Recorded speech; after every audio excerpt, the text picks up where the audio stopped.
오늘 아침 하나님께서 우리들에게 주시는 말씀입니다. 신약 성경 382면 베드로전서 5장 7절에서 11절까지의 말씀입니다. 신약 성경 베드로전서 5장 7절에서 11절까지의 말씀을 제가 봉독해 드립니다. 하나님의 말씀을 경청하시기 바랍니다. 너희 염려를 다 주께 맡기라. 이는 그가 너희를 돌보심이라. 근신하라, 깨어라. 너희 대적 마귀가 우는 사자같이 두루다니며 삼킬 자를 찾나니 너희는 믿음을 굳건하게 하여 그를 대적하라. 이는 세상에 있는 너희 형제들도 동일한 고난을 당한 줄 알미라. 모든 은혜의 하나님 곧 그리스도 안에서 너희를 부르사 자기의 영원한 영광에 들어가게 하시니가 잠깐 고난을 당한 너희를 친히 온전하게 하시며 굳건하게 하시며 강하게 하시며 털을 견고하게 하시리라. 권능이 세세 무궁하도록 그에게 있을지어다. 아멘. 우리들이 잘 아는 것처럼 아담이 타락한 이후에 이 땅에서는 염려, 근심, 걱정 그리고 고난이 한 번도 떠난 적이 없어요. 염려나 근심이나 걱정이나 고난은 어제도 있었고 오늘도 있고 그리고 내일도 주님 오시는 날까지 계속될 것입니다. 자, 그렇다면 어차피 염려라는 문제가 있을 것이고 또 고난이라는 문제가 있을 것이라면 그런 것이 없기를 바라면서 산다든지 또 그런 것을 될 수 있으면 마주치지 않고 도망치고 회피하려고 하는 그런 삶의 자세로 산다는 것은 어쩌면 어리석은 생각이고 또 어리석은 일이라고 여겨집니다. 차라리 오히려 염려라는 문제 또 이 고난이라는 문제를 우리가 어떻게 하면 극복할 수 있을까? 그런 것들을 통해서 우리는 무엇을 배울 수 있는 것이며 또 그런 것들을 통해서 우리가 무엇을 얻을 수 있을까? 이렇게 생각하며 사는 것이 오히려 신앙인의 바른 삶의 자세라고 생각이 듭니다. 여러분, 우리가 많이 하게 되는 이 문제에 있어서 가장 큰 문제는 염려라고 하는 것은 아무리 염려를 많이 해도 그 염려가 사라지지 않는다는 거예요. 그리고 염려를 많이 한다고 해서 또 염려가 작아지는 것도 아니라는 것입니다. 그것이 염려가 가지고 있는 가장 큰 문제예요. 오히려 염려라는 것은 하다 보면 그것이 습관이 되고 오히려 습관이 나중에는 중독까지 이르게 돼요. 그러면 자기는 생각하지 않으려고 또 염려하지 않으려고 계속 애를 쓰는데 자기 의지처럼 그것이 마음대로 되지가 않습니다. 나 이제부터 염려하지 않아야지. 염려를 떨쳐버리려고 해도 끊임없이 염려가 꼬리를 물고 계속 생각하게 만들어요. 너무 힘든 거죠.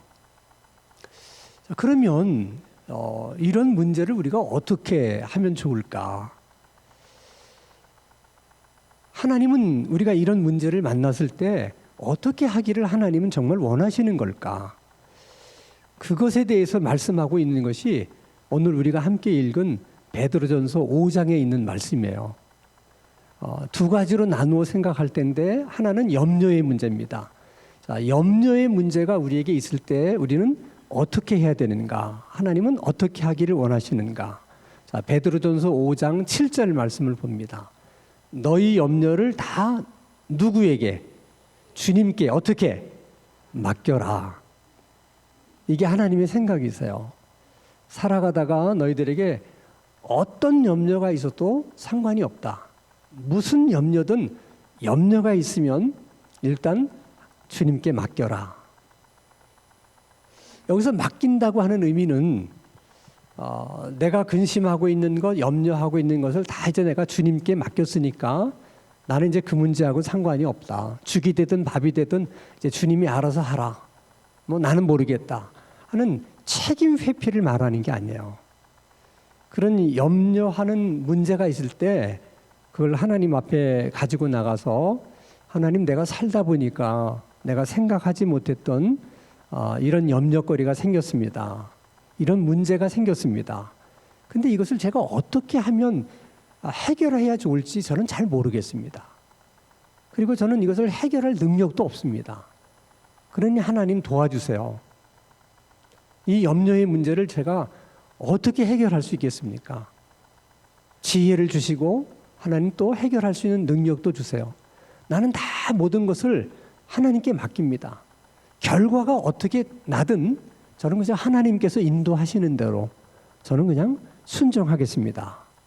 그것이 맡긴다는 의미예요. 그러면 왜 주님께서는 염려가 있으면 주님에게 맡기라고 하느냐? 중요한 세 가지 이유 때문에 그래요. 하나는 우리가 주님께 염려를 맡기지 않는 한 절대 우리는 염려로부터 자유로울 수가 없어요. 그걸 주님이 잘 아세요. 우리가 염려로부터 자유로울 수 있는 것은 유일한 길 하나밖에 없는데 주님께 맡기는 거예요. 맡기지 않고는 우리가 염려의 문제로부터 결단코 자유로울 수가 없습니다. 그래서 맡기라고 그러는 겁니다. 두 번째 중요한 이유는 뭐냐면 주님은 우리의 염려를 주님께 맡길 때 주님은 맡을 생각을 하고 계세요. 그리고 다 맡기기를 또 원하세요. 그렇게 주님은 다 마음 준비를 하고 있지만 그래도 우리가 주님께 맡기지 않으면 주님은 맡을 수가 없어요. 그래서 맡기라고 그러는 거예요. 그게 우리는 참 이해가 안 됩니다. 하나님은 전능하신 하나님이니까 모든 걸 다 알고 계실 텐데 그러면 내가 이런 문제도 있고 저런 문제도 있고 다 하나님 아실 텐데 굳이 왜 그 문제를 가지고 기도하라고 하시는가? 그냥 아시는 하나님께서 도와주시면 안 되나? 뻔히 하나님 다 알고 있는 문제를 굳이 기도하시라고 하는 이유는 뭘까? 그것이 하나님께서 세우신 나름대로 하나님의 원리예요. 그렇기 때문에 그저 하나님께서 세우신 원리를 따라서 우리가 그냥 순종하는 것밖에 없지 왜 하나님 그렇게 하십니까? 그렇게 우리가 물어서는 안 돼요. 하나님이 그렇게 하시겠다는데 우리가 거기에 대해서 뭐라고 다른 말을 할 수 있습니까? 자, 예를 들면 남한국 유다가 바벨론에게 멸망을 당해요. 그래서 남한국 유다 백성들이 다 바벨론 포로로 끌려갑니다. 충격이 이만저만이 아닙니다. 어떻게 하나님의 선민이 이방인에 의해서 이렇게 멸망당할 수 있느냐? 그것도 충격이지만 더 큰 걱정과 염려는 다시 남한국 유다가 회생할 수 있을까? 다시 우리가 예루살렘에 돌아가서 이스라엘이라는 나라를 다시 우리가 세울 수 있을까 하는 겁니다. 주변을 살펴보니까 자기들을 멸망시킨 바벨론은 점점 더 강성해져 가고 있어요. 그러니까 그런 소망을 품을 수가 없는 거야. 그래서 대부분의 이스라엘 백성들이 이제는 끝났다. 이제 이스라엘이라는 나라는 지구상에서 완전히 사라졌다. 다시는 이스라엘이라는 나라가 이 땅에 세워질 수 없다. 다 그렇게 생각하고 있을 때 하나님이 에스겔 선지자를 통해서 소망의 메시지를 줍니다. 아니다. 너희들을 다시 예루살렘으로 돌아가게 될 것이다. 그리고 이스라엘은 다시 세워질 것이고 하나님이 이스라엘을 다시 회복시켜 주실 것이다 하는 메시지를 계속 이스라엘 백성들에 전합니다. 그런데 그럼에도 불구하고 하나님이 이스라엘 백성들에게 하신 말씀이 있어요. 자, 에스겔서 36장 37절 말씀을 보면 잘 들으셔야 됩니다. 주 여호와께서 이같이 말씀하셨느니라. 그래도 여기다 줄을 치셔야 돼요. 그래도라고 하는 말씀은 무슨 말이냐면 하나님께서 에스겔 선지자를 통해서 내가 이스라엘을 회복시켜 줄 것이다. 하나님이 하신 말씀이에요. 내가 그렇게 너희들에게 말한 것이 사실이고 내가 너희들에게 그렇게 약속한 것이 사실이지만 그래도 너희들이 하나님 우리 이스라엘을 다시 회복시켜 주세요 하나님, 우리 이스라엘이 다시 세워지게 해주세요. 그렇게 너희들이 하나님께 어떻게 해야 된다고? 구해야 된다. 이게 하나님 마음이세요. 그래서 우리가 염려라고 하는 것도 우리가 맡기지 않으면 맡기지 않은 염려에 대해서는 하나님이 맡으실 수가 없는 거예요. 지금은 이제 코로나 때문에 대중 목욕탕이 많이 사라졌지만은 예전에는 이제 대중 목욕탕이 많이 있어서 이제 우리들이 많이 이용을 했죠.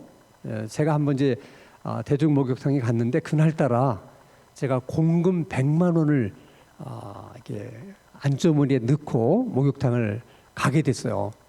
옷장문을 여니까 거기 이렇게 문구가 적혀 있습니다. 귀중품은 반드시 어디다가 카운터에 맡겨주십시오. 맡기지 않은 물건에 대해서는 만약에 분실했을 경우에 당업소는 책임이 없습니다 하는 거예요. 뭐 무심코 그냥 읽은 거죠. 그리고서 이제 옷장문을 닫고 목욕탕에 가서 앉아 있는데 왜 자꾸 그 글귀가 생각이 나는지 모르겠어요. 그래서 그걸 자꾸 생각하니까 진짜 그 목욕탕 옷장문이 너무 허술한 것 같아. 전문가는 그냥 핀셋으로 이렇게 해도 열 것 같아. 그래가지고 걱정이 돼서 앉아 있을 수가 없었어요. 그래서 다시 나와가지고 봉투 꺼내서 카운터 앞에 100만 원 확인하고 이게 맡기고 들어갔어요. 그랬더니 그렇게 마음이 편한 거야. 아니 처음부터 그랬으면 얼마나 좋을까. 그때 깨달은 것이 있어요. 목욕탕 주인은 맡긴 것에 대해서는 뭘 한다? 책임을 진다는 거예요. 똑같아요.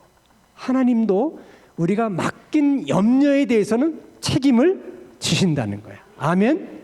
그래서 맡기셔야 돼. 맡기면 편안해집니다. 맡기는 것도 훈련이에요, 여러분. 자꾸 맡기는 연습을 하시고 훈련을 하셔야 돼. 또 하나 우리가 주님께 우리의 염려를 맡겨야 되는 이유, 왜 주님께서 맡기라고 하시는가? 세 번째도 중요한 이유가 있어요. 자, 우리 베드로 전서 5장 8절 말씀을 보겠습니다. 근신하라, 깨어라, 너희 대적 마귀가 우는 사자같이 두루 다리며 삼킬 자를 찾나니. 아니 갑자기 염려에 대한 문제를 얘기하다가 계속 띄워놓으세요. 지우지 마시고 다시 한번 띄워주세요. 8절 다시 한번. 왜 염려의 문제를 말씀하시다가 갑자기 마귀 얘기를 하시는가? 자, 문맥상으로 여러분 보세요. 근신하고 깨어 있으라, 너희 대적 마귀가 우는 사자같이 삼킬 자를 지금 두루 찾고 있다는 거죠. 그럼 그 삼킬 자가 누구겠어요? 문맥상으로 보면 염려하는 자예요. 염려하는 자를 마귀가 물색을 하고 있다는 거예요. 그를 넘어뜨리기 위해서, 유혹하기 위해서. 근데 왜 갑자기 염려의 문제를 얘기하다가 베드로가 저 얘기를 하느냐? 자기 얘기거든요. 저건 자기 체험에서 나온 얘기예요. 자, 그러면 우리가 예수님께서 이제 겟셋마네 동산에서 큰 고민거리를 가지고 기도한 내용을 여러분 잘 아세요. 예수님이 얼마나 그 십자가의 문제가 고민스러웠으면 머리에서 흐르는 땀방울이 핏방울처럼 변했다고 그랬겠습니까? 자, 마태복음 26장 37절에서 38절 말씀을 보면 베드로와 세베대의 두 아들을 데리고 가실새, 이게 중요합니다. 고민하고 그 다음에 슬퍼하사. 그러니까 예수님께서 지금 십자가의 문제를 놓고 엄청 염려를 하시는 거예요. 그래서 그 문제 때문에 슬퍼하면서 고민하면서 지금 하나님께 기도하는 겁니다. 그 기도한다고 하는 의미는 뭐냐면 그 문제를 맡기려고 하는 거예요, 하나님께. 너무나 고민스러운 문제니까. 그래서 간절하게 세 번씩 기도를 통해 맡깁니다. 그리고 마지막에 주님이 뭐라고 그러세요? 내 뜻대로 하지 마시고 아버지의 뜻대로 하시옵소서. 하는 건 뭐야? 나는 이제 맡겼습니다. 그 얘기거든요. 자, 그러면서 제자들에게 뭐라고 말하냐면 너희들도 깨어 있으라. 너희들도 기도하고 있으라. 이렇게 얘기를 해요. 그러니까 그 말은 뭐냐면 지금 예수님만 십자가 때문에 고민스러운 게 아니야. 스승이 그렇게 고민스러우면 제자들도 다 고민스러울 수밖에 없는 거잖아요. 스승이 그렇게 고민하고 있으니까. 그러니까 너희들도 그것을 하나님께 맡겨야 된다. 그 말을. 그래서 기도하라는 거거든요. 근데 제자들이 그걸 못했어요. 자, 그래서 누가복음 22장 45절 말씀을 계속 띄워놓으세요. 기도 후에 일어나 예수님이 제자들에게 가서 보니까 그들이 무엇으로 인하여 잠들었다. 다른 복음에서는 피곤하여 잠들었다. 다 그렇게 표현을 해요. 그래서 우리 생각에도 그냥 한밤중이니까 제자들이 피곤해서 잠들었구나. 그러면 뭐 예수님은 안 피곤해? 그게 아니라는 거예요. 지금 예수님은 엄청난 고민거리를 가지고 그걸 하나님께 맡기기 위해서 지금 사투를 벌이고 있는 거예요. 하나님께 어떻게든 그 문제를 맡기려고. 근데 제자들은 그 고민거리 앞에서 하나님께 맡기려고 하지는 않고 그 염려가 너무 염려하는 게 싫으니까, 두려우니까 그걸 피하려고 어떻게 에라 잠이나 자자. 그걸 잊어버리려고 잠든 거예요. 그래서 베드로가 이 이야기를 베드로전서를 쓰면서 하는 얘기가 있는 거예요. 자기 얘기란 자기 얘기. 그때 자기는 예수님이 하신 말씀이 뭔지를 잘 몰랐는데 그때 자기도 그 문제를 하나님께 맡겼어야 되는데 그냥 싫어서 그냥 자기는 도망치는 마음으로 잠들었는데 그것 때문에 자기가 마귀의 올무에 걸려가지고 예수님을 3번씩 모른다고 하는 그런 큰 죄를 범하게 됐다는 거예요. 그건 베드로도 생각해보지 못했던 일이었거든요. 지금도 동일해요. 계속 여러분 문제를 여러분 부둥켜 안고 있어 보세요. 마귀가 반드시 그 사람을 넘어뜨립니다. 그래서 혼자 계속 문제를 안고 고민하고 있다 보면 문제 때문에 문제가 생기는 것이 아니라 마귀가 유혹을 하기 때문에 문제가 돼요. 그 문제 때문에. 그러니까 오래 문제를 품고 있으면 안 돼. 유혹에 넘어지지 않으려면 어떻게? 빨리 맡겨야 돼요. 맡기셔야 돼.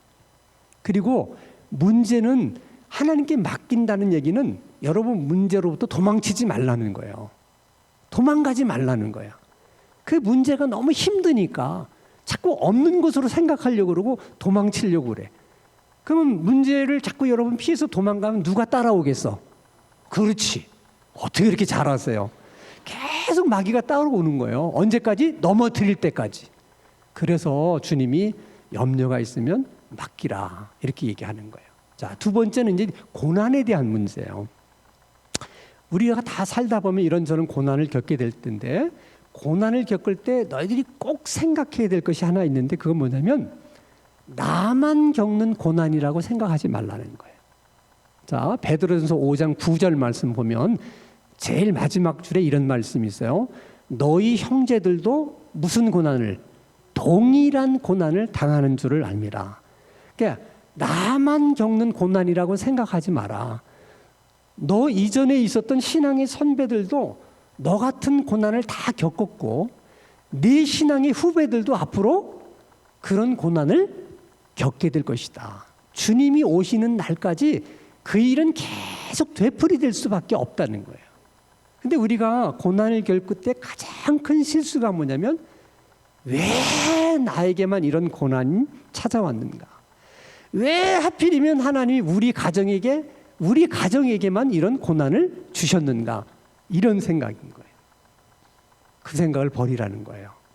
그리고 또 하나 중요한 것은 우리 하나님이 얼마나 선하고 좋으신 분인가 하면 우리에게 고난을 허락하실 때 그냥 고난만 주시는 게 아니라 그 고난 속에 우리가 잘 몰라서 그렇지 반드시 고난 속에 하나님이 주실 축복을 감추어 가지고 우리들에게 고난을 주신다는 거예요. 그것이 베드로가 경험한 거야. 그래서 우리 하나님을 우리가 떠날 수가 없는 거야. 하나님이 그렇게 선하고 좋으신 분이라니까.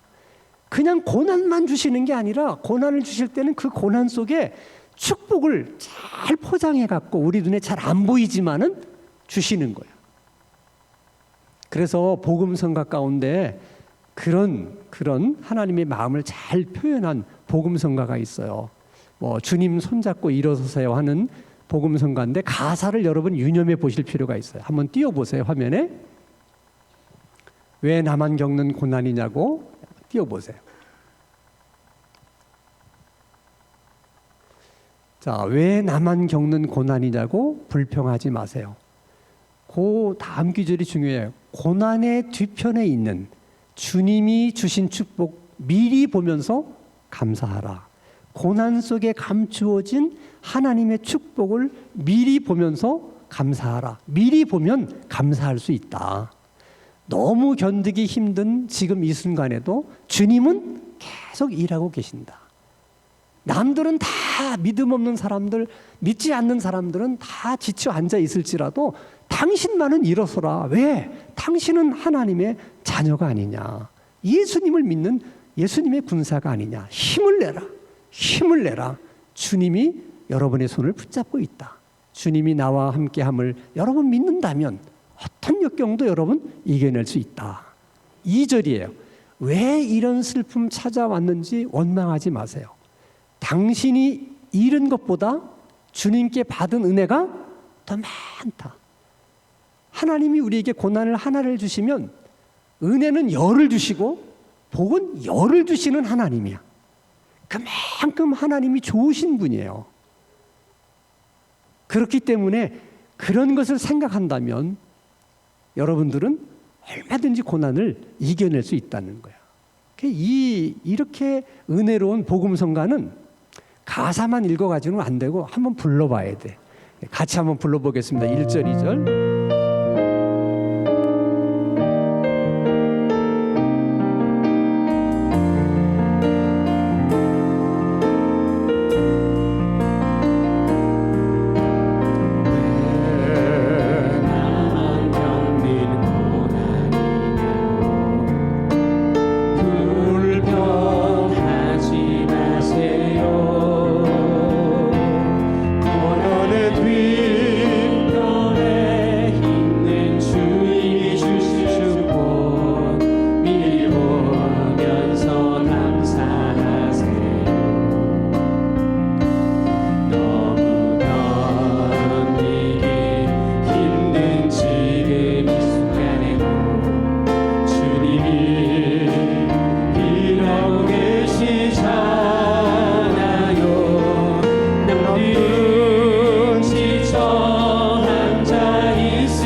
남들은 지쳐 앉아 있을지라도 당신만이 일어서세요. 힘을 내세요. 힘을 내세요. 힘을 내세요. 주님이 손잡고 계시잖아요. 주님이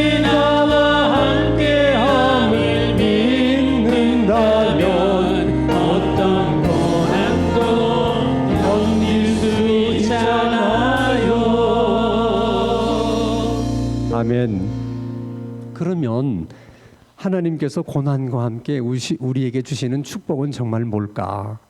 자, 베드로전서 5장 10절 말씀을 한번 봅니다. 베드로전서 5장 10절입니다. 모든 은혜의 하나님 곧 그리스도 안에서 너희를 부르사 자기의 영원한 영광에 들어가게 하시니가 잠깐 고난을 당한 너희를 친히 어떻게 온전하게 하시며, 거기다 이제 밑줄을 주셔야 돼요. 온전케 하신다. 이 온전케 하신다고 하는 의미는 뭐냐면 찢어진 그물을 깁는다, 그런 의미가 있어요.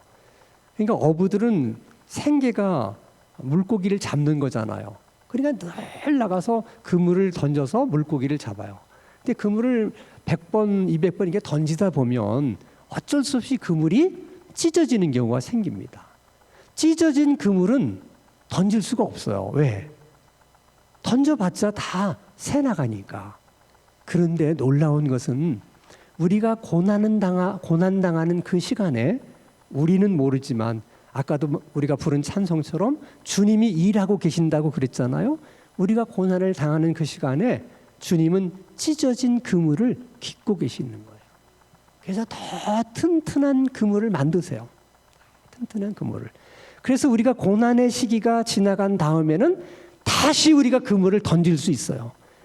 그때는 던진 그물에 더 많은 고기를 잡을 수 있어요. 왜? 주님이 더 튼튼한 그물로 만들어 놓으셨기 때문에.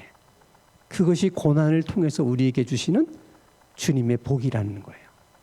자, 두 번째, 어떤 복이 있느냐, 어떤 복이 감추어져 있느냐. 다시 한번 베드로전서 5장 10절 제일 마지막에 보면 터를 견고케 하신다 하는 말씀이 있어요. 터가 견고하다는 의미는 뭐냐면 여러분이 잘 아는 것처럼 위로 높게 빌딩을 올리려고 하면 제일 중요한 것이 이 터가 단단해야 돼요. 기초가. 이게 굉장히 중요한 겁니다. 그래서 여러분들이 이제 미국의 뉴욕이라는 도시를 가보면 유난히도 높은 빌딩이 많아요. 근데 이 도시는 왜 이렇게 높은 빌딩이 많으냐? 뉴욕이라는 도시가 안반으로 되어 있거든요. 그래서 높은 빌딩을 올려도 튼튼한 거예요, 기초가. 그런 것처럼 우리가 고난당하는 그 시간에 하나님은 더 높은 우리의 신앙의 건물을 지으시려고 그때 주님은 터닦기를 하시는 거야. 터를 견고하게 만드시는 그 작업을 하신다는 거예요. 여러분들이 혹시 이제 미국에 가시게 되면 저는 한번 꼭 시카고라는 도시를 가보라고 제가 그 권면을 좀 드리고 싶은데, 정말 시카고라는 도시는 세계의 많은 그 도시들 중에서도 정말 아름다운 도시예요. 왜냐하면 시카고에 있는 그 빌딩 하나하나가 다 작품 같아요. 그래서 높은 타워에서 이렇게 내려다보면 어쩌면 도시가 이렇게 아름다운가. 그 아름다움이라는 것은 그 빌딩 하나하나가 너무 조화를 이루고 있는 거예요. 근데 원래 시카고가 그렇게 아름다운 도시가 아니었어요. 똑같아요. 옛날 도시처럼 다 길도 구불구불하고 집들도 뭐 그냥 무질서하게 이렇게 세워져 있고. 근데 시카고에 한번 대형 화재가 보여요. 다 불탔어요. 워터타워라는 빌딩 하나만 남겨놓고 잿더미가 돼요. 그러니까 시카고 도시의 입장에서 보면 이런 재난이 없는 거야. 근데 그들은 그 재난을 딛고 일어섭니다. 그리고서 다시 도시를 계획적으로 건설하기 시작했어요. 빌딩 하나하나를 세울 때마다 다 건축학적으로 또 건축학의 미를 살려서 그렇게 하나씩 빌딩을 세운 거예요. 그러다 보니까 오늘날 그렇게 아름다운 도시가 됐어요. 건축학을 공부하는 학생이면 한 번은 거기 가서 견학을 해야 할 만큼 그렇게 아름다운 빌딩들이 너무 많이 세워져 있는 거예요. 그런데 우리가 인생을 살아오면서 하나님 눈에 보실 때는 너무 엉망으로 인생을 살아온 것 같은 그런 인생도 있을 수 있어요. 정말. 그럴 때는 하나님이 그냥 엉망으로 살아왔던 인생을 그냥 이렇게 무너뜨려 가지고 다시 한번 하나님이 계획하신 그런 인생을 세우고 싶은 거예요. 그런 인생을 한번 살아보게 해주고 싶은 거야. 그래서 고난의 때를 이용하세요. 그래서 우리들이 정말 고난을 겪을 때 너무 고난이 정말 힘들고 어려워서 내 인생이 무너지는 것 같은 고난이라고 여겨질 때 그때도 낙심하지 마세요. 무너진 그 터에서 하나님이 새로운 우리의 인생을 세워주실 겁니다. 그런 꿈과 그런 소망이 그 고난 중에도 있어야 돼요. 하나님을 그렇게 믿고 신뢰하셔야 돼요. 그러면 무조건 염려는 주님께 맡기자. 고난을 찾아왔을 때는 나만 겪는 고난이라고 생각하지 말자. 그리고 고난 속에는 반드시 숨겨진 축복이 있다.